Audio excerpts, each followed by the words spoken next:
예, 안녕하세요. 종가준입니다. 예, 오늘은 저는 이제 매매를 안 했는데, 뭐, 공지했다시피 여행을 다녀오면서 아침에 장도 못 봤어요. 나중에 오후에, 집에 오면서 장을 보는데, 굉장한 급락이 나왔죠. 예, 뭐, 이건 거의 폭락이라고 보면 됩니다.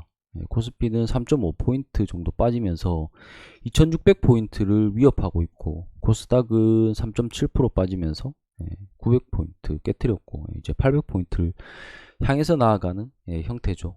지금 여기 기준선 이탈을 하면서 계속 장이 안 좋다라고 제가 말씀을 드렸던 부분은 여러 차례 뭐 시장에 대한 설명을 드리고 있으니까 다들 이해는 하실 테고, 제 방송을 꾸준히 보시는 분들은 이렇게 기준선 이탈을 해도 금태 회복을 해주면은 정상적으로 매매하면 된다고요. 근데 균선 이탈을 했을 때 다시 회복을 못하고 이렇게 쭉 나락으로 갈 경우에 이 큰 위기를 우리는 잘 피해야 된다라는 개념에서 계속 말씀을 드렸고, 시장은 단기적으로 이렇게 빠지게 되면은 최소한 기술적 반등은 나오게 되어 있습니다. 뭐 아마도 내일쯤 나올 구간이 온 것 같아요. 일반적으로 지금 단기 고점에서 10% 정도 빠지면은 한 요즘 요 정도죠. 여기서부터 아마 반대 매매가 나오기 시작했을 거예요. 왜냐면 여기서 신용을 쓴 사람들 여기서 이제 털 수밖에 없거든요. 그러면은 여기서부터 반대 매매가 나오기 시작했고, 반대 매매 절정이 닿는 구간이 20% 정도 되는데 지금 18% 정도 빠졌으니까 내일 아마 밑꼬리가 거의 단기적인 저점은 한번 형성하지 않나라고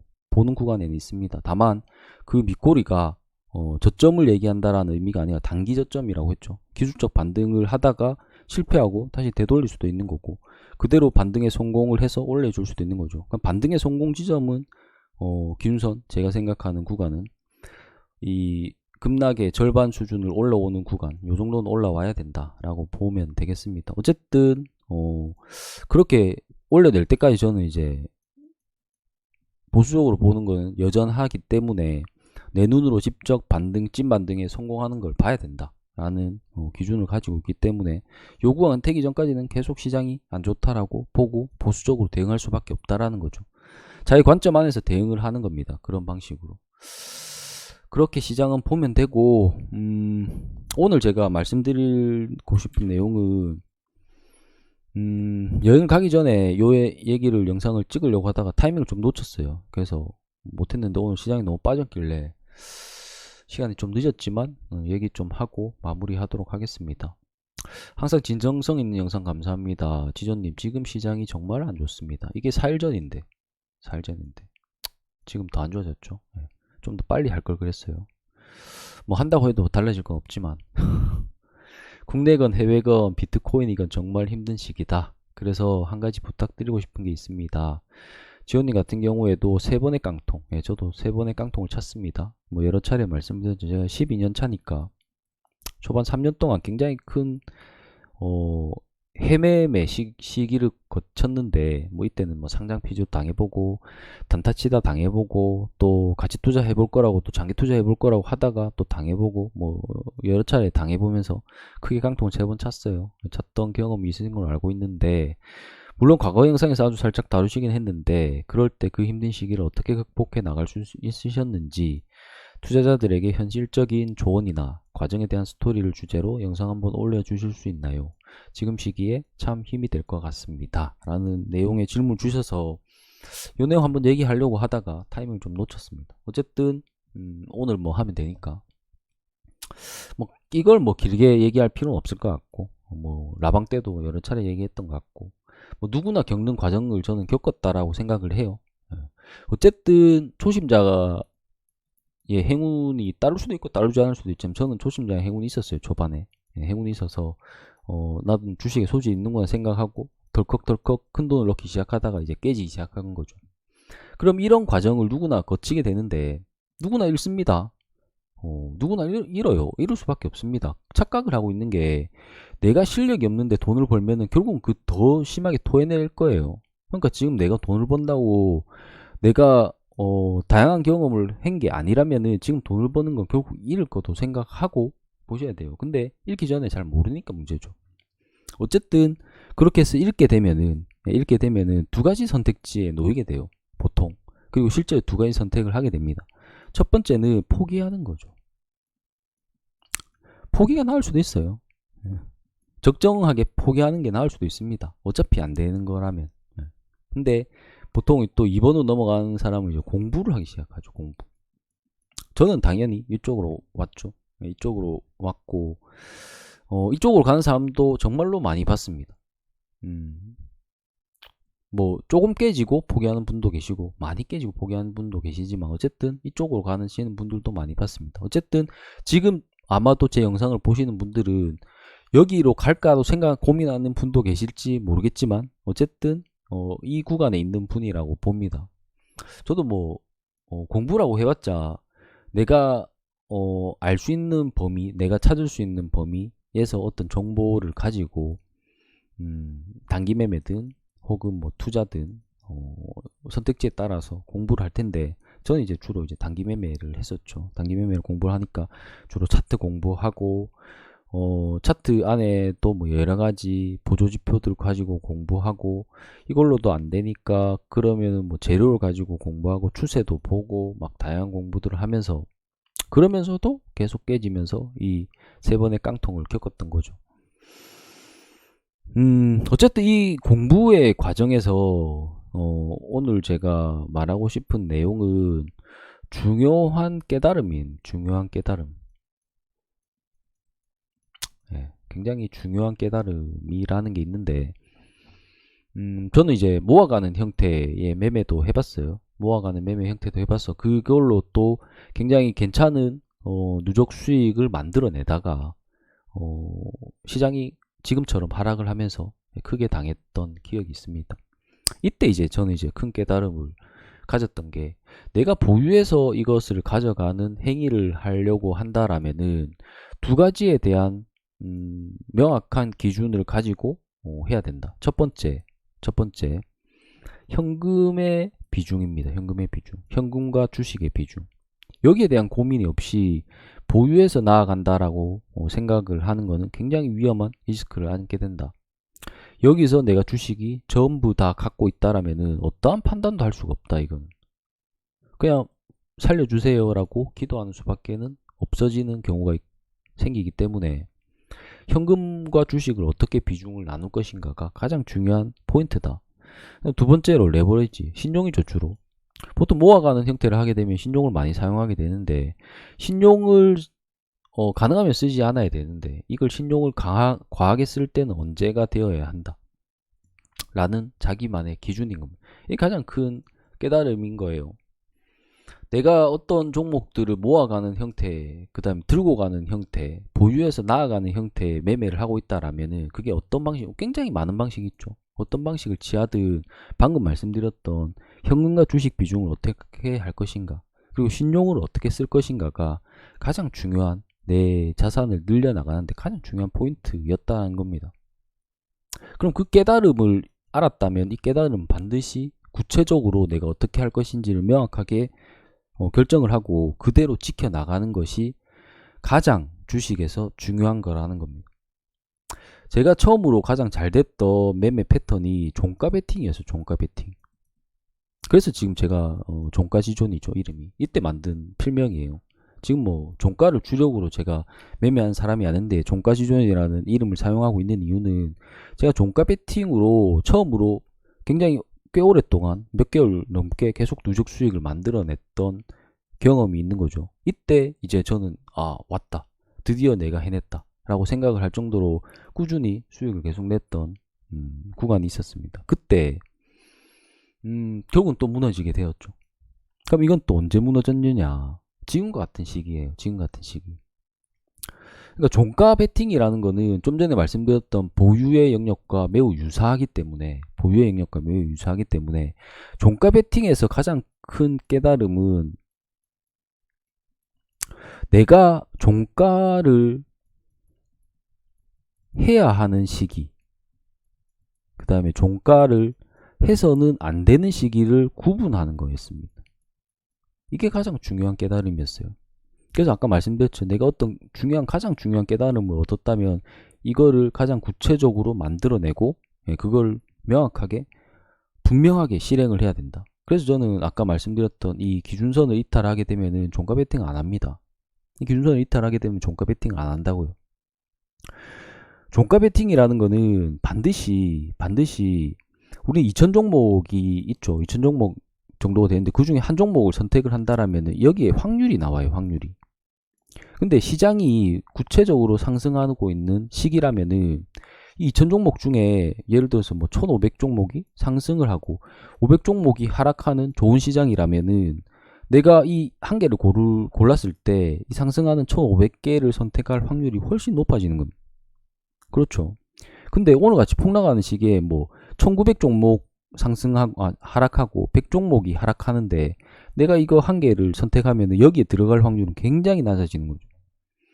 시장이 안 좋은 시기에는 종가 베팅을 해서는 안 된다라는 가장 중요한 깨달음이 있었던 거죠. 그럼 이걸 구체화해서 어떻게 할지 안 할지를 구분하는 거.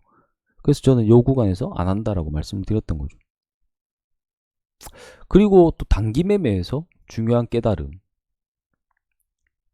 제가 이제 주력을 하고 있는 매매에서 가장 중요한 깨달음은 요거였어요. 요거. 그래서 제가 계속 강조드리는 거예요. 통제. 나를 통제하는 거죠. 주식 시장 안에서 원래라면 우리가 보유해서 나아간다라면은 내가 A라는 종목을 샀어요. 그래서 얘를 들고 간다면은 실제로 내가 통제할 수 있는 거는 그렇게 많지 않죠.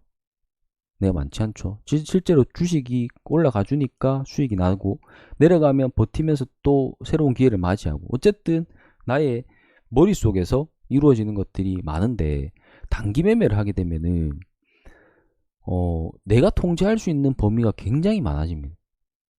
거의 다 내가 통제해야 되는 거예요. 거의 다. 사야 되고 팔아야 되고 버텨야 되고 분할로 어떻게 해야 되고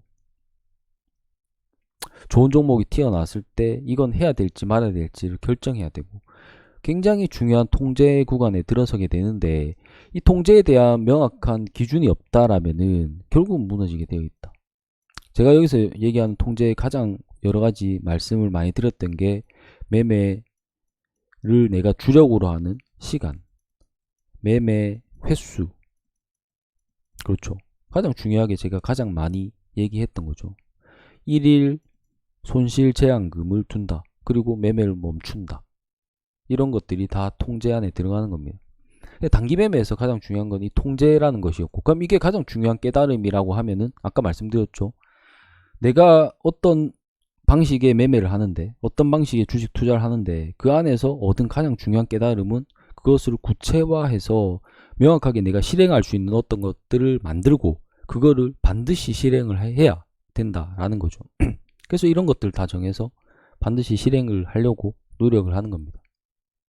그럼 크게 얘기해서 좀 전에 말씀드렸던 보유해서 나아가는 것들, 종가 베팅, 뭐 단기 매매, 어쨌든 그러한 매매를 하면서 우리가 구체적으로 이루고자 하는 목표는 누적 수익을 만들어내는 행위죠. 누적 수익. 누적 수익을 만들어내는 행위는 이 계좌를 우상향시킨다라는 개념입니다. 계좌가 우상향하기 위해서 가장 큰 조건은 얘가 크게 안 빠지는 거예요. 좀 빠질 수는 있지만 이게 이렇게 가야 되는 거예요. 그러면 이 상황이 안 될 수 있는 조건들을 계속해서 고민을 하셔야 되는 겁니다. 그게 가장 큰 깨달음인 거죠. 우리는 뭐 100만 원으로 시작한다면 얘가 계속해서 올라가기 위해서는 이런 과정을 거쳐야 돼. 이게 계속해서 이렇게 다이렉트로 올라갈 수는 없어요. 무조건 이런 과정을 거쳐야 되는데 이게 이렇게 대바꾸가 안 되려면 이게 적어야 되는 거죠. 이걸 어떻게 할 것인가에 깨달음이 있다라면은 그걸 구체적으로 실행하셔야 됩니다. 저는 이게 가장 큰 게 단기 매매에서는 아까 말씀드렸던 1일 손실 제한금이죠. 1일 손실 제한금을 두면은 내가 이 정도 빠지고 나는 이 정도에서 무조건 끊는 사람이라면은 더 이상 여기서 안 빠지는 거죠. 이렇게 큰 손실을 안 당하는 거예요. 그래서 과연 이 내용에 제가 답변이 정확하게 됐는지 모르겠지만 뭐 힘든 시기를 어떻게 극복했느냐 이런 건 뭐가 중요합니까? 중요하지도 않아요. 우리는 결국 미래의 어떤 행위를 하기 위해서 나아가죠. 미래의 우리의 어떤 방향을 이쪽으로 가기 위해서 나아가는 형태를 띠게 되는데 지금 현재 뭐 이 내용이 뭐가 중요해? 지금 내가 계좌가 망가진 게 사실 뭐가 중요하겠습니까? 그 미래는 내가 이렇게 될 수 있느냐가 훨씬 중요하죠. 당연히 지금 힘들지만 그러면은 지금 이 힘든 순간부터 내 계좌가 이렇게 뻗을 수 있느냐가 훨씬 중요하죠. 이 뻗을 수 있는 것들은 지금 이렇게 깨졌을 때 얻는 깨달음이 있을 거예요. 자기의 방식 안에서. 왜 깨졌는지 명확하게 분석해야죠. 이성적으로 분석해야 되고.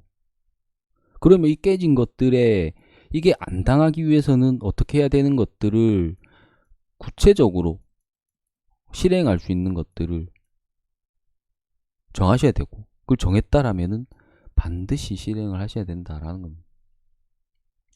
워낙 세상에는 다양한 매매가 있기 때문에 어느 한 가지 정형화된 패턴으로 말씀을 드릴 수는 없어요. 다만 그 방식이 어떤 방식이든 모든 방식의 목표는 나의 계좌의 우상향이라는 거죠. 나의 계좌. 이 우상향을 해치는 무언가가 있다라면은 그거를 제거하는 것. 그게 가장 큰 깨달음이 될 겁니다. 아까 제가 예를 들어줬던 모든 내용들이 한번 돌이켜보면은 이거 안 당하기 위해서인 거예요, 이거. 대빠꾸. 이 대빠꾸를 안 당해야 우리 계좌는 우상향 하는 거예요. 그래서 이거를 명확하게 이해를 하셔야 되고, 누적 수익으로 내가 나아가는 방식. 그리고 그렇기 위해서는 내가 지금 현재 하고 있는 매매, 내가 하고 있는 주식 투자의 어떤 방식 안에서 가장 리스크가 되는 부분이 무엇인가를 제거해 나가셔야 된다라는 겁니다. 그래야 지금 무너졌더라도 다시 올라갈 수 있죠. 우리는 선택지는 두 가지밖에 없어요. 계속해서 공부해서 나아가든가 포기하든가. 여기를 선택하면은 더 이상 생각할 필요 없는 거고, 여기를 선택한다라면은 지금 깨진 이 순간보다 지금 순간부터 올라가는 것들이 훨씬 중요하다라는 겁니다. 그래서 제 예상대로 내일 조금 반등이 나와줄 수 있을지 모르겠지만, 지금 본인의 계좌를 명확하게 들여다보시고, 그리고 지금 이 상황에서 깨졌다라면은 그러면 어떻게 해야 안 깨질 수 있는 부분이 있는가에 가장 큰 포인트를 잡으셔서 실행할 수 있는 영역으로 나누시고, 그걸 반드시 실행을 하셔서 그 다음 내 1년 뒤, 2년 뒤, 3년 뒤에 계좌가 우상향할 수 있는 방식으로 나아가시는 게 가장 지금 현재에서 가장 건설적이고 나은 생각이 아닌가라고 생각이 듭니다. 무조건 좌절하고 포기한다라기보다는 결국 우리 미래를 향해서 나아가는 거잖아요. 미래를 향해서 나아가는 거기 때문에 지금의 잘못된 부분들을 보완하고 좀 더 나은 내일로 가는 방식을 선택하시기를. 그리고 좀 많이 힘드신 분들은 지금 당장의 어떤 고통보다 돈을 한번 잘 벌고 내 누적 수익 시스템을 만들어내고 그 구조를 철저하게 따르기 시작하는 순간부터는 생각보다 빠르게 돈이 벌리는 시점들이 올 겁니다. 그때를 위해서 지금 상황을 좀 더 객관적으로 보시고 결정하시고 다음을 준비하시기를 바라면서 오늘 영상은 여기까지 하도록 하겠습니다. 유익하신 분들도 계실 테고 아무 의미 없는 분들도 계실 거라고 생각을 합니다. 저도 그랬습니다. 제가 책을 보든 아니면 그냥 주식과 관련 없는 어떤 영상을 보다가도 문득문득 들었던 어떤 깨달음들이 있는데 누군가에겐 굉장히 그게 크게 와닿을 수도 있고, 누군가에게는 아무 의미가 없을 수도 있기 때문에 혹시나 제 영상을 보시고 자기 지금 현재 매매에서 분명한 깨달음이 있다라면은 반드시 꼭 실행을 하실 수 있는 방안으로 선택하셔서 실행해 나가시기를 꼭 응원드리도록 하겠습니다. 그럼 오늘 여기까지 하도록 할게요. 감사합니다.